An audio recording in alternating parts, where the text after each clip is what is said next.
What's up, y'all? This is my 2024 favorite things video. Gonna start with my favorite bike of 2024. And for anyone that knows me, I think this is a wildly unexpected pick. It is my Specialized Roubaix, a road bike.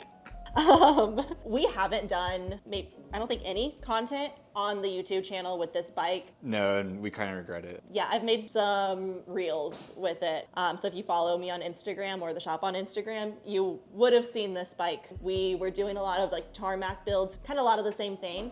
There is nothing exciting about the components on this bike. It is the same Force group set I have been running for a couple years. I want to take the blame for that because, you know, whenever we make so many build videos, doing the same exact procedure over and over again, I didn't think would be exciting. And frankly, it wouldn't have been exciting. Regret not doing it still because of how much you like this bike. Needless to say, there will be more to come on this bike in 2025. I've got a ton of video ideas with it. And funny enough, this is actually one of the bikes that I've ridden that has gotten the most attention and feedback on my personal Instagram and the shop's Instagram. This is the first ever endurance road bike I have ever had. I never got one previously because frankly, I thought they were, in my head, I associated endurance road bikes with a little bit of a more sluggish, more comfortable bike. But while I don't race on the road, I don't do road races, I don't do crits, I ride on the road purely for fun group rides and training. After trying a handful of other road bikes, not loving them, I finally decided just to pull the trigger on this Roubaix, and it is the best bike I have ever had. This is the bike that I will not get rid of for the foreseeable future. I still feel just as fast as I did on my tarmac, on my soloist, on all of the group rides. I'm not getting dropped. It climbs great. I'm more comfortable. It does have the Future Shock in the front. The new one. This is the new... Yeah, it's the new updated Future Shock. It's great. We'll get into with the content. Did you drop it? The wind blew it over when I was at Upland Brewing. Dang. It hit a boulder.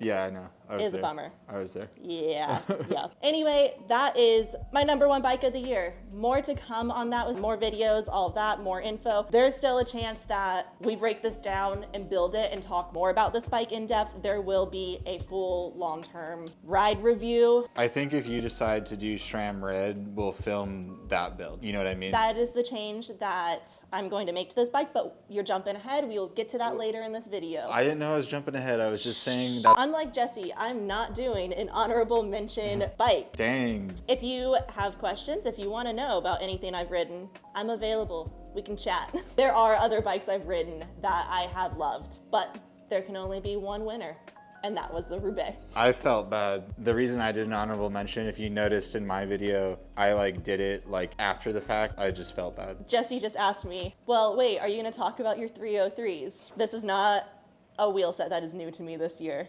This is the only wheel set that I use. I literally have 2 sets. The other one is right here on my Extrema. I don't have much to say about this. I just think that it's a solid wheel set. So Chase had a set of 353s. I have opinions about this one. And she's always told me that she likes the 303s better. And I was like, that's fine. And I just took her 353s, and I have 2 sets of 353s now. This wheel set is half the price of the 353. So that's a big winner. And they're also a little bit quieter. I didn't like the super obnoxious sound. And then also, I like the shiny stickers too. These wheels are awesome for the price. I like the way that they ride on the road, on gravel. I don't feel the need for myself to have a super expensive wheel set. I'm basically getting 2 for the price of 1, you know? It's half the price. You legitimately are getting half the price. That is a deal. Great deal. 2 wheels for $4,000. While I've got the Extrema in front of me, there's a few things I'm gonna touch base on with this bike specifically. So my favorite component release of the year, another road bike thing, the new SRAM Red levers. So the reason that I have had the Force levers on all of my bikes and have just kind of rinsed and repeated that for so long is because of the size. My hands aren't crazy big.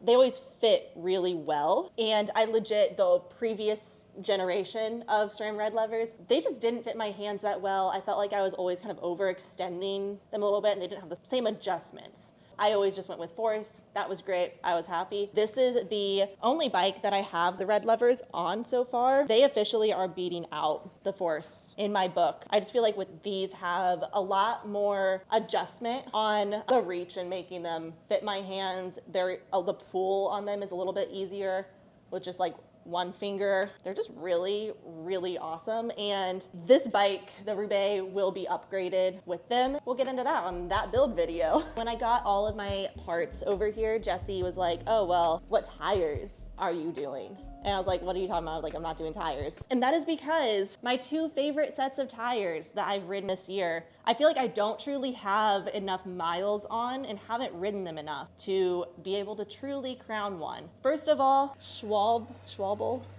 Pro 1 road tire. I actually got my dad on these as well. This is the first time I've ever had an opinion about a road tire. And I don't feel like I'm gonna die on the road with these. They grip the ground pretty well. Just cornering with them, I can pretend to be a crit girl a little bit because I don't feel like I'm gonna die. And my 59-year-old dad has basically more or less said the same thing of just like general grippiness, but still feeling fast, which is awesome. I agree too, but I just don't have the street cred and nobody will listen to me. I can tell people that they're awesome, but I'll like say like, Trey, these are the best road tire, and he's like, no, they're not. You know what I mean? Yeah, agreed. The second tire that I've really, really been loving, this is the Maxxis Aspen ST 29 by 2.25. I rode this bike today it was a road ride. I didn't touch gravel whatsoever. I want to ride them in more conditions, but I'm just really, really loving them so far. They don't feel slow. I actually got my PR on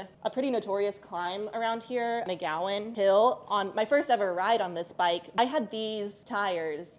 And this is like a pretty gnarly gravel hill. I felt so stable on these, and like they never once slipped on this climb. I'm talking about gravel specifically. Yeah. I have not ridden these mountain biking whatsoever. For gravel specifically, this might be my favorite so far. And I mean, And we have these in stock if you want to order a set. from thebicyclestation.com. I'll ship them to you.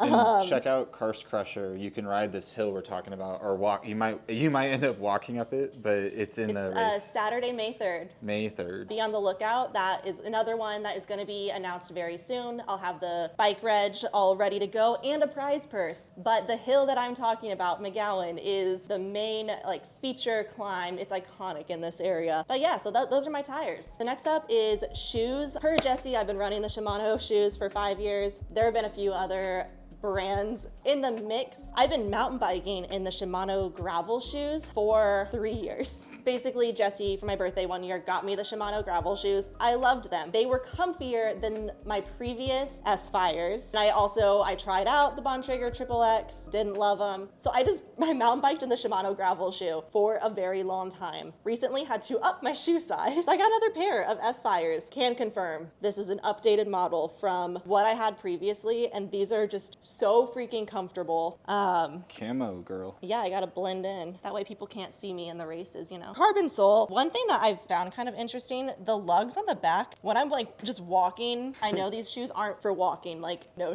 they're mountain bike shoes. These are very squishy. It's kind of fun. I always rip them off like halfway through the year. Those will just be missing from, I have the same shoes by the way, so. I believe it. I don't think that these are going to be there for the long haul. It's comfy. It doesn't ruin the riding experience even if you lose those lugs. Well, yeah, it's your heels. Yeah. It's not where the pedal goes. Yeah. Next up is helmets. What I'm about to pull out, at the time of this purchase, I don't even know if we were a dealer for this brand. I don't think we were, and I immediately filled out the paperwork. So at Unbound at the Expo in 2024, I had shown up to this race with 2 helmets in my car. One was the Specialized Prevail. The other one was the Bontrager Velocis helmet, and I was planning on racing in one of those. That way I had a backup just in case. In the expo, went to the cask tent, and just for fun, I tried on the Protone Icon. Guys, I have never loved a helmet more. This was just love at first wear. In our Unbound video, I know I raved about this helmet. I tried it on at the expo, and then I walked away for a little bit. During this time, I wouldn't shut up to Grace about this helmet and how comfy it was, how I couldn't believe how comfy it was. But at the same time, I was texting and calling Jesse about this helmet, and finally he was like, just go buy it. Like, just go see if they will sell you this helmet. Because like the more I walked around, the more I thought about it, I was like, man, nothing else is this comfy. So I went back, got this helmet, and I have not stopped wearing it. The only other helmet I have worn during this time since last June, I wore my Bontrager Velocis helmet once, because we were in the process of moving and I could not find this helmet and I was about to order a second one. I was not happy. This helmet is breathable, it's lightweight. I like the way it looks on. I feel like for me the Prevail was a big bubble on my head. I feel like it either fits your head really well or it doesn't. Like Jesse looks great in his. I feel like I don't look great in mine. I liked the sleek profile of the Bontrager Velocis. The comfort wasn't quite there for me. This helmet is just, it's incredible. Adjustability on the back. Don't come at me, my helmet's super dirty, so it's a little hard to move, but like it's just pulls out like a ratchet, super easy to adjust. Great for fitting ponytails as well, or I guess if you need to adjust it for your head in general. But then the chin strap, the little bit of leather there, it's just comfy. This is actually might be my favorite piece of equipment, clothing, like any bike related thing that I have this is number one. So if you want a Kask helmet, hit us up. I love this helmet so much that, yeah, I opened an account. DM Chase if you want a Kask helmet. Yeah, I'll hook you up. This is my most recent purchase with the cold weather right now. This is my favorite thing. It's a little gross right now. I wore this a couple hours ago on my ride. It was like 25 degrees outside.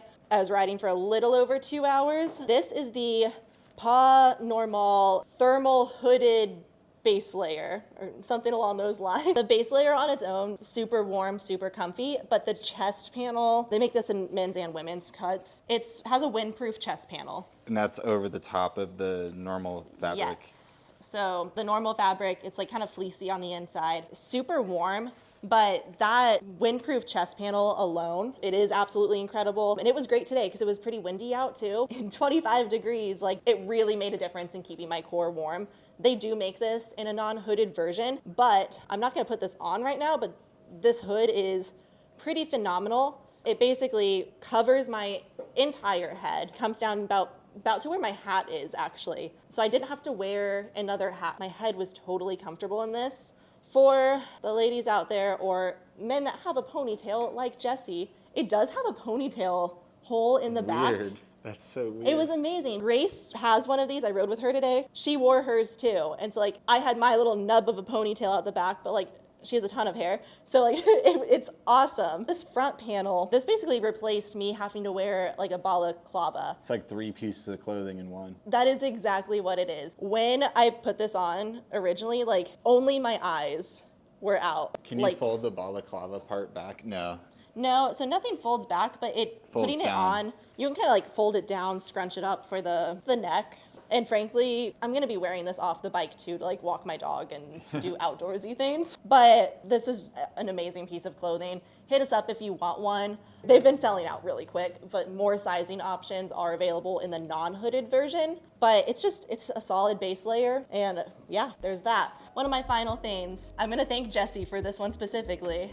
These are the Smith sunglasses. This is the Bobcat. I stalked a lot of people on Instagram, stalked the Smith page on Instagram, trying to figure out what models like other women were wearing, because I tried on Jesse's and they were massive. He gave them to me to wear at the beginning of the Shenandoah 100K race. As soon as I saw him in the woods, like I stopped and like I was like, here, you have to take these, because first of all, I got a stern talking to at the beginning of the race. It was like, don't lose these, because he loved them and he was racing the next day. Second of all, they were literally sliding off my face. So I finally got my own pair. They're comfy, they're snug on my face. The photochromatic lenses, they do make models without photochromatic lenses, but for mountain biking, I feel like that's just such a necessity, because there's obviously sections of the woods that there's like not a lot of light, and then boom, there's the sun. I actually they just came in this week. I've had these sunglasses for longer, but I got more lens options in the mail this week. So super excited about that, but that is my favorite sunglasses. I've been running the same pair of 100% sunglasses for a few years, so it was time for an upgrade. My favorite thing that our daughter Gentry has been on this year, this is her Specialized Carbon Hot Walk. And clarify real quick, this bike has been discontinued. They no longer make the carbon models, but since Gentry started riding and I started posting videos of her on it on my personal Instagram, I've gotten a lot of questions about this and a lot of people wanting to get them. I've tried to track them down. They are unfortunately gone. We got this bike on closeout as soon as we found out I was pregnant. And then this bike sat in her closet for 2 years. And this year we got her on it and she took off. And I really love the carbon bike specifically because that kid just throws it around. You can see the damage. Yeah. She will send it off of a curb, no big deal. I mean, she loves it. Once she's on this, we have to be ready to run, and we can't get her off of it. She has to ride it daily right now and has been for months. But this has been my favorite thing for my kid. Ordered in a seat to go on my mountain bike to take her mountain biking with me, but the weather has been too cold, so that is coming in 2025. Sweet. All right, but that is it for my favorite things of 2024. I've ridden a ton of bikes, have a ton of equipment. If you have questions about anything, or if you've seen something on the channel that I've ridden and you have questions about it, reach out to us. You can email us, sales@bicyclestation.com. Quickest response is to DM me on Instagram. It's chase at the that's my email address. Chase_the bicycle station. But yeah, that's all I've got. One thing that we forgot in my video, I forgot I was supposed to mention my favorite race of 2024, and that hands down was the Shenandoah 100K. First of all, the course is awesome. Love the terrain, love the area. Second of all, it was like the perfect race for Jesse and I to go to because my race was on Saturday, his race was on Sunday. Like we were able to pass off who had our daughter, so that was really cool. And yeah, she's stressing me out. She's trying to color an invoice with my highlighters. That's great, Gentry. Buster, go away.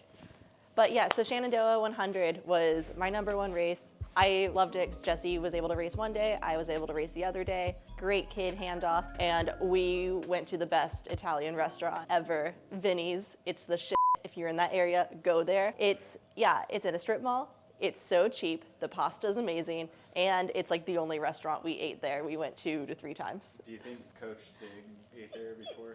If he didn't, then like he is missing out. For anyone that doesn't watch football, Coach Sig coached at JMU, basically the same town that this race is near, and now coaches at IU, 45 minutes from us. That's the college sports for you. Yeah.